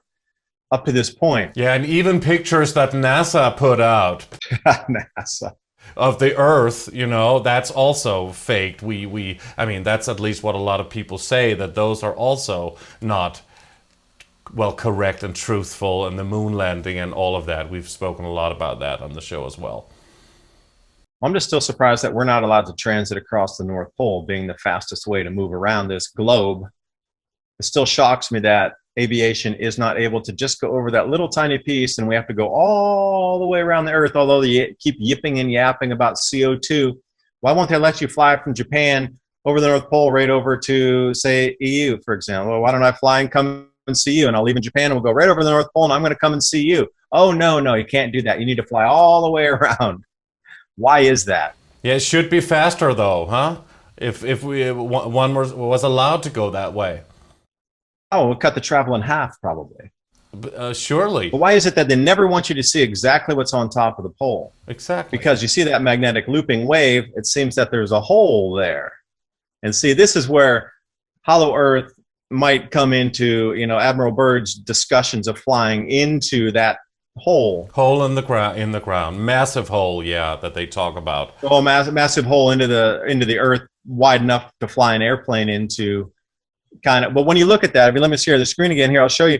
I mean, when you look at that looping wave, when that torus magnetic loop coming down again, when you look at that, and if you were thinking it's on a planetary size, like how large would that opening be at the pole? That would be miles wide up there. Miles wide. And see, these are some things where blends of ideas come in together. And we've also interviewed Max Egan, who's an old friend of the show, and yeah, I know Max. I've spoken to him a few times. Oh, you know him? Yeah, he's great. But he woke up. He was beamed by this frequency that he says was AI last year, and which revealed to him that the Earth was flat. And then the next day he had another beam vision, whatever it was, saying that the Earth is both flat and round depending on your perception, and that both things are true. That's what he explained once on our show. But it certainly is very mind-boggling and very interesting to entertain both thoughts, isn't it? It is, because again, you know, science is never settled, and I would never say never quit questioning. That's the thing about science. Never stop questioning, ever. You're always allowed to question. You should question. You should never stop questioning, ever. It is science. You never stop, ever. And to say the science is settled is insulting for scientists to say the science is settled. Because I'm looking here at massive gains of, that blue is ice gain on Greenland during the melt season this year. You're telling me that something's not like way out of the boundary over there, like, maybe we should ask a question or two about this. This is from a few days ago when I pulled this slide, as a matter of fact, 2 days ago. But the amount of gains is so far off the chart that one blue gain that they had at the end of May actually went up to 13.7 gigatons, which means they would have put 2 new bands on their chart here, although I thought ice was melting forever in Greenland. A lot of things just don't make sense any longer in the debate. You know, when you're starting to look, and you know, one thing that I think, and I'm going to maybe go off on a bit woo-woo for a second here, but the elite were waiting for signs to come to verify that this grand solar minimum was in play and that society would need to be more tightly controlled. And then suddenly at the middle and the end of 2019, we had all of these signs occur at the exact same time. If it wasn't with the no solar wind, like there was no solar wind for some time. And that was the most bizarre thing, where the magnetosphere of our planet, the shield, if you will, puffed out to like the size of a giant cotton candy thing that you would buy at a fair somewhere. And that was the first of the anomalies that started during 2019. And then the strongest summer jet streams ever recorded. So the wind speed started to pick up, as well as the atmosphere started to, well, behave strangely, compress a little bit, because the rarest and highest tornado ever formed occurred at that same time in December of 2019, and it was just sign after sign of the highest, the coldest cloud tops ever recorded on the Earth. All these things atmospherically started to happen at the end of the year, and then magically, what happened? 2020 and the whole COVID thing came into be. So I'm really, you know, I'm kind of wondering, were the signs in the skies the things that triggered the control mechanism? Because still, I cannot believe that the bug just instantly appeared. All the control mechanisms put in place right now after debug. Only 99.9% of people survive it. And then all these things were put into place to try to curtail your movement, your spending patterns need to be tracked, everything else in place. And they also wanted to give you special medicine so you can't perceive reality as well any longer. It just kind of, it could have been 2018, could have been 2016, didn't matter, but all these anomalies occurred in the atmosphere, signaling the massive change has started. And I really believe they're interconnected somehow. Well, maybe they orchestrated it a long time ago, knowing that there would be Earth changes anyway. And also that there is this spiritual awakening, which could be very linked to the Earth and the universal changes that we talk about here. I mean, that's also maybe why that's probably maybe why they really want to do this and you know, try to get everybody back in place to control them further. And we also expect that this plan has been you know, orchestrated, I mean, or planned for a very long time. It doesn't happen overnight what has happened here, huh? Yeah, it sure doesn't. And the thing about another effect that's coming onto the planet here, when you look at we just crossed another magnetic field line, and this was another trigger for control. Because as I talk about the top 2 miles of the crust being greatly affected here, when I say greatly affected, I mean the railroads, the bridges, the pipelines, these are going to start shaking and cracking. Now, the magnetic field line, which I'm referring to, I put the yellow line right in front of us, is supposed to occur in August of this year, but it seems like there's already been an enormous amount of bridge splits, railroad fractures, weird landslides, the one underwater off West Africa that took out the cables there. And everywhere you look, there's these anomalies in terms of infrastructure and delivery systems that are having a difficult time staying intact. Yeah, but could that be electromagnetic frequencies, phased arrays? I mean, we are now living in an electromagnetic soup, not only with the different Gs that they've turned on, but also with smart technology, Wi-Fi, all of the mobile technology, and now Internet of Things. And I mean, everything. We are surrounded by these frequencies, and we are made of frequencies ourselves. So we're being bombarded from all sides all the time, and that could also affect the Earth. It very well could. And I've had a fair few discussions with interesting minds that were talking about when is it that golden spike, this is an American euphemism, the golden spike where the railroads from the West Coast to the East Coast finally met and it connected the country.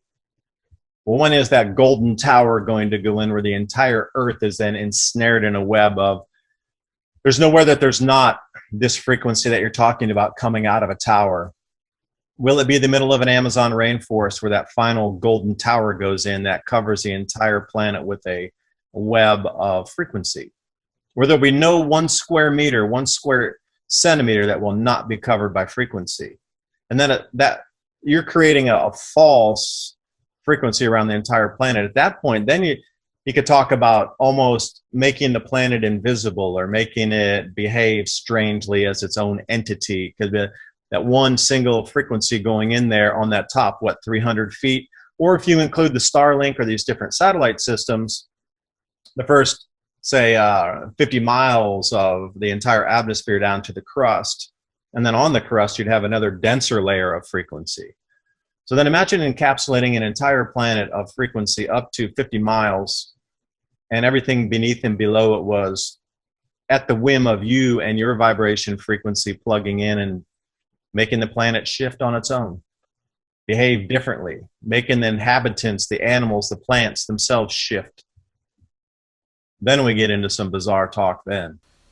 Certainly, absolutely. And this is also where we, you know, the talk about being linked to AI. Some people say that there is a man-made AI system. And then some people say there is something beyond that, an alien type of AI, a super brain computer, way bigger and more, let's say, profound than the man-made one. What are your thoughts on that theory? That comes in 100% right back into what you're talking about. The unified field that we're seeing here is nothing more than a computer-generated hologram. And is that back to the mainframe, and this is just a running program outside that, and what you're referring to is the actual hard drive or the actual node, or what different ways to describe what that mainframe would be?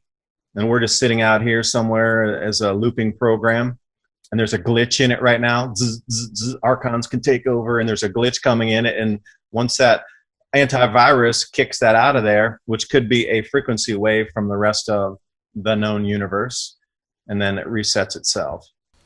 Mm-hmm.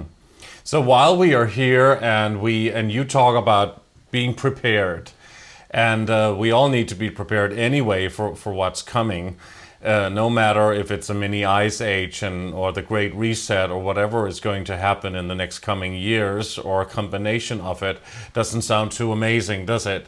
I mean, how can we grow our own food? And I know that if there will be shortages of food, what can people do? I know that you've also spoken about not eating. And there are these groups, these breatharians, I think they're called, right? And that can live and survive without food. So is our need to eat also programming? And I think about that, just going back to the basic level of fasting for even one meal per day per week, or even one day or 2 meals per day, once or twice a week, and varying it from breakfast to lunch, and then you eat the dinner. Or maybe one day you eat the breakfast and you skip the lunch and dinner. It's a healthy way to keep your body functioning correctly. As everything gets burned out of there, the acids in your stomach are able to dissolve everything more completely, resets everything. And if you drink a little bit of baking soda and water to rebalance the alkalinity in there, and then you clean everything out, and then you put more food in the next day. Also, growing veggies is the easiest thing to do. Leafy greens are great, but you're going to need a community to do that.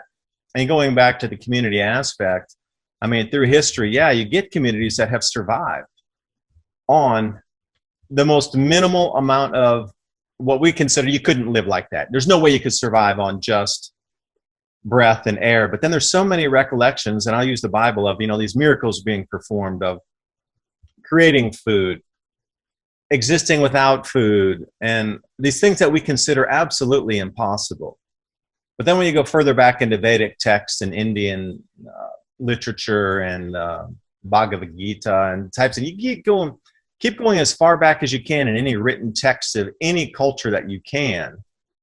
Zoroastrists also talk about this. Now, what is it where you can exist on the vibration field of the universe itself?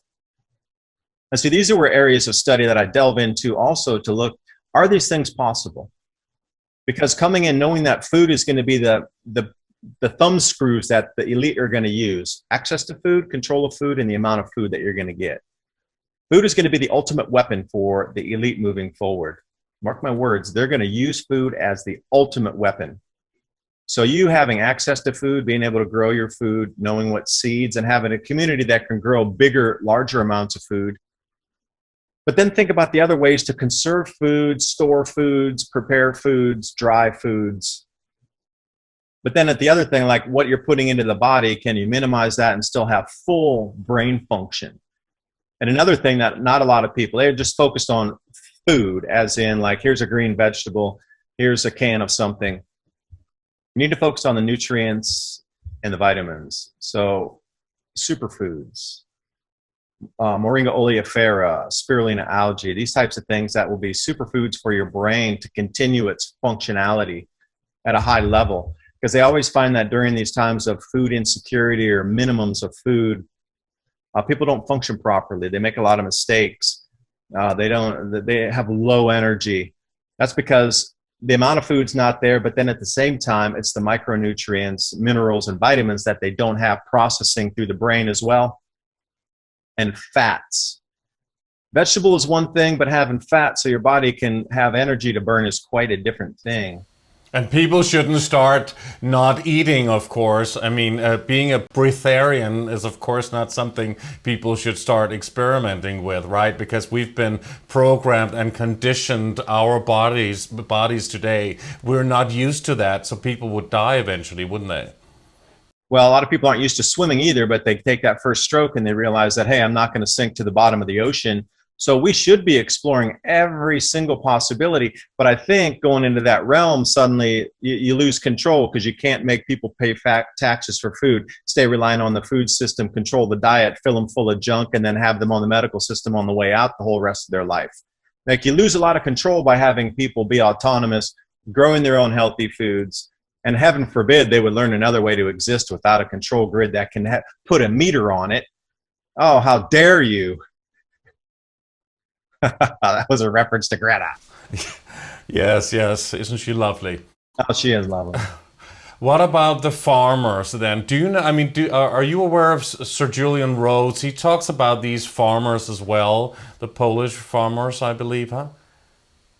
Well, the only thing that I would know of somebody reference to that was back in the 1700s, when supposedly this apprentice of the same Sir that you were talking about had created all of these massive greenhouses and irrigation systems, and took aquaculture and regular greenhouse growing to the entire new level, where it was so far advanced that you're like, we're talking about 20th century tech that you suddenly just came up with on a whim, working with another guy in 5 years, and build out this massive infrastructure and water irrigation and gravity pumps and all these things. What is your most important message for people if they, if they really try and make an effort to understand what is coming and what you are talking about? Because maybe not everybody can move into an Indian territory like you in the mountains of Tennessee and in other places. What should people generally do at the moment? Because then it looks a little bit like doomsday in a way, doesn't it? Or a little bit like freedom in a way, because you're looking at an entirely different way of life that gets you off of a lot of systems of dependency that we've been grown up to believe that's the only way to do it. Now, growing your own food with a community is one thing, and then being able to store that food is something different. The ability for you to understand, A, the changes that are coming and why they're happening on a natural fashion, but then how governments would respond to it. And then knowing that some of these supply chains might break down. So, A, more self-sufficient growing the food. Okay, that's low-hanging fruit. You're going to have to learn how to store the food and work with others and get communities up. But realize you're not going to be able to grow everything that you're going to need to eat. Like, I don't have a cow out here. It's hard enough to keep pheasants. So, okay, we have meat. We can get some meat. I can hunt. There's deer on our property. But in order to raise a cow, I'm just going to go down the street to a couple farmers I know and buy maybe a quarter of a carcass or a half carcass. Others out here, they raise goats, and you can go buy meat from a goat or from a goat farmer. But again, I already know them. I've been around. They know me through the community. Another thing is knowing where your food source is coming from outside the traditional supermarket supply chain. Go visit your local farmers. Go work in a community garden. Understand what seeds are, where you can buy them. Like for me, I go to the farmer's co-op because I have a registered farm. So I'm able to, and I didn't know this before. I thought you had to be a registered farm to go to the farmer's co-op. You don't. Anybody from the public can go in there. But the thing is, it's all bulk supplies for farmers. You're not going to go in and get, a 1 ounce pack of watermelon seeds. You're going to go in and buy like 1 pound of watermelon seeds. And this is the way that you can get bulk discounts as well and find things that you couldn't find in other places. So knowing where your backups to the backup would be as well. Start to know these people that are going to be the persons supplying you. So you don't imagine if there's a big emergency and you walk in and go, I need eggs now. And there's a lot of signs. People have chickens around here. They sell eggs out of their house. So imagine if I walk up, knock on the door, like, hey, I need eggs. And they're like, I don't know who you are. Compared to me going, hey, Helen, I need some eggs. Can I get some eggs? And she's like, oh, yeah, sure. So think about the difference in that, of knowing the people you're going to buy the food from. So in an emergency or a pinch situation or a food limitation situation comes, that you already know the people providing.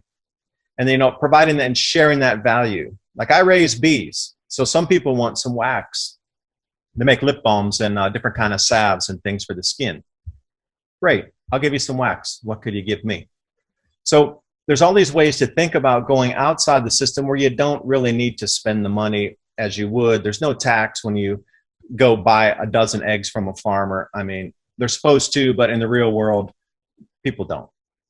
So think about your food and where it comes from. And if your or if, let's say your supermarket stops, like South Africa is a perfect example.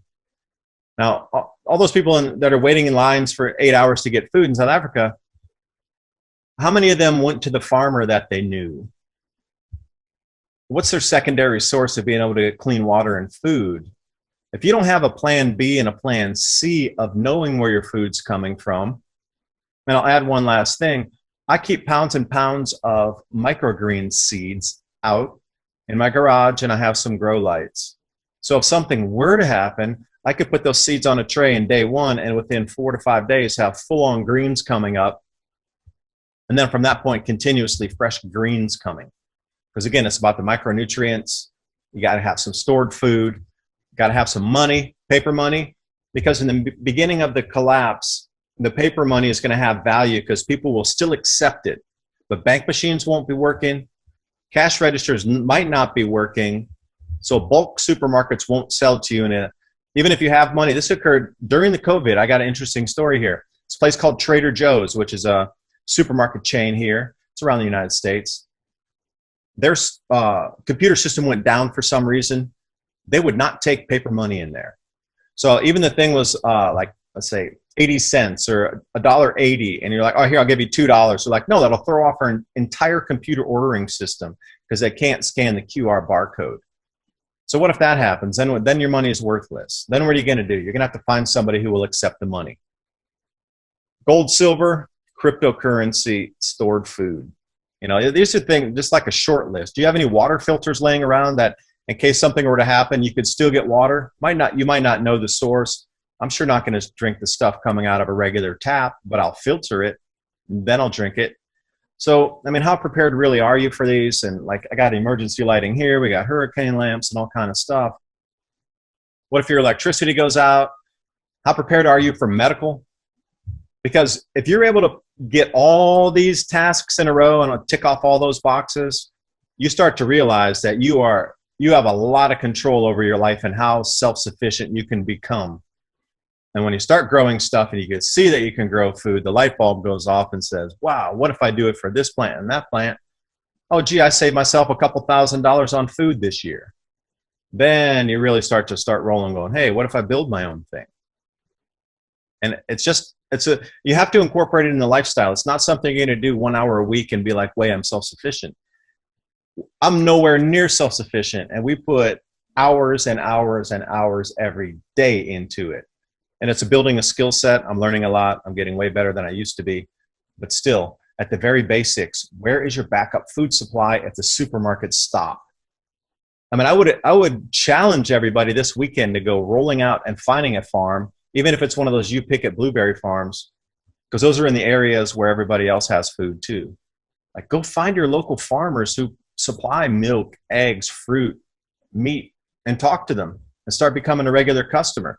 Go out of your way. Instead of driving to the supermarket, go buy a bulk piece of meat that you might need to cut yourself, so you learn where the cuts of meat are, how to follow the muscle line, where the bones are, all that stuff.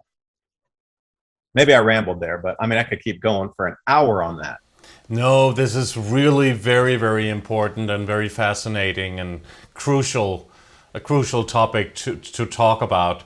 And when do you suspect that the so-called expected collapse crash will happen? End of this year or Q1 2022. So it's not that it's not in a too distant future, actually. My personal opinion is no, because think about the elite. If they need to control everybody, they're going to have to get everything under control before the true crisis occurs, which would be the massive amount of disruption that'll be occurring in 2024 because of what I showed you there, those magnetic fields and what's going to happen with the Earth here. Once we cross over in August, we're in earnest going to be in that magnetic field for the next 3 years. And each successive year, it's going to get more and more intense. So, you know, you ask why the temperatures are getting kind of hot and whatnot. Let me throw you one last slide here and see if this will make sense to you as I pop this slide here. So this will take us through March of 2022. Now, where my cursor is, can you see my cursor right there where the Earth is? Yes. Okay, where's the Earth sitting on the magnetic field between those? It's far out. The second magnetic field and the sun are both pulling the Earth toward the sun. And all recollection, this is not my mathematics, it's mathematics from probably 30 others. Approximately 700,000 miles is the average on how much further closer we're going to be pulled during this time. Now the inverse will be true. So when we come around to the other side of the sun, when we're on this direction here, we're going to be getting tugged a little bit further out. Now, not nearly as much 700,000 miles, it's more like 300,000 because we don't have two full fields pulling us out. But, you know, going back here, and that Earth is going to get tugged closer to the sun, not by much, it's just about 1% maybe. And you might say, oh, 1%. Okay, well, it's a 1% closer pass or closer into the sun. And then we're further out. And when we're further out, then that is when the cooling will start to occur. Is that what you mean? And that will happen in 2024. Is that what you, I mean, that's when it will, well, begin, or what? Well, it's already beginning. It's just each rotation as the Earth's going around now, it's just being more affected by the second magnetic field. We're getting tugged a little further out, a little further in. Our jet streams are moving. Temperatures aren't the way they used to be. And the Earth is definitely not as stable in its orbit as it usually is. And it's not a perfect circle. So by any means, it's not a perfect orbit. But the way it's moving in this way, there's going to be some significant effects here in 2024. I mean, when we look at something like this, I'm like, oh my. We're in the center of that second magnetic field, almost in the center of it, with the sun. And for sure, we're going to be pulled much closer during this pass. In April, coming into May, June, that whole time frame, we're going to get much closer in. And then when we sit here in October of 2024. In 2022, you mean? Well, yeah, as we go through, each time the magnetic field is going to become a little more intense. As we get, see, the planets, those 4 planets aren't lined up into their perfect square as we're in 2021 yet. But each year, they're going to transit around. So Jupiter, now notice where Jupiter is in this. And then as we go to 2022, you can see how Jupiter moved more to the west, if you will, on this quadrant map. And it's starting to become more of a square, more of a square. So Jupiter is going to be the thing that finalizes the square. So as you see the date on the bottom there, March of 2022, as we come in of March 2023, you see how much more Jupiter had moved, and it's really finalizing the square to create that second magnetic field. So as Jupiter's moving, we're still going around faster than Jupiter, so we're getting caught in that magnetic field more and more and having more of an effect as it intensifies. So 2021, it's really starting to kick on. 2022, we're in it. 23 is when it's going to be significant. But 2024, when we start to see this, I mean, we are absolutely in the middle of that second magnetic field tug, and the Earth, the sun in April, but then this is the final period here. Now, once this culminates, it's really unknown what's about to happen, but a lot of mystic traditions talk about an instant awakening of all humanity at this point. Is it the second electromagnetic field looping with this torus wave that there's 2 magnetic fields and something happens in our brains resonance-wise?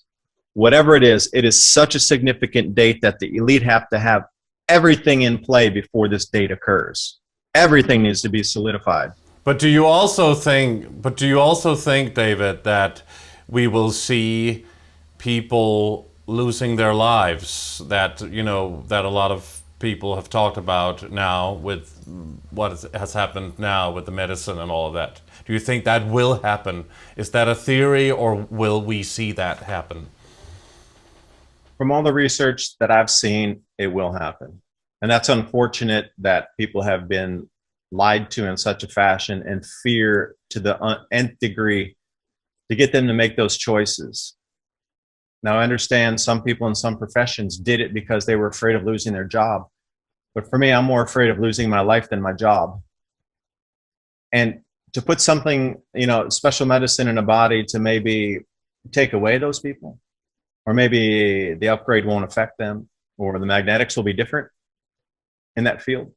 Something significant about whatever the metal is in the body and the magnetic field. You know, you've already seen those videos that things are magnetized. And I'm talking about magnetic fields. And there's magnetization in people after they get medicine. It's got to be related somehow. It's got to be. I don't have enough info to come up with a wise explanation as to how these magnetic fields overlooping and seeing people sticking stuff to their bodies with magnetism, and how magnets work and snap together north and south, how all this, you know, makes a logical explanation or a logical story to move forward with. Absolutely. Much more research is needed on this, and we already know a lot. Please talk about something you've created called Adapt 2030. That is your website or your platform, huh? That is the platform for as long as it stays online, because now that I've been targeted from Vice News and Advanced Democracy, a George Soros arm, that means that all of these grand solar minimum channels are now being pointed at maybe not for removal at this second, because they're more worried about medicine, messages, and a few other things. But as we move through 2021 into 2022, when some significant earth changes begin, I think at that point, so I'm over on BitChute, Adapt 2030, Rumble, Brighteon, which is Mike Adams' site, who runs Natural News, the Health Ranger.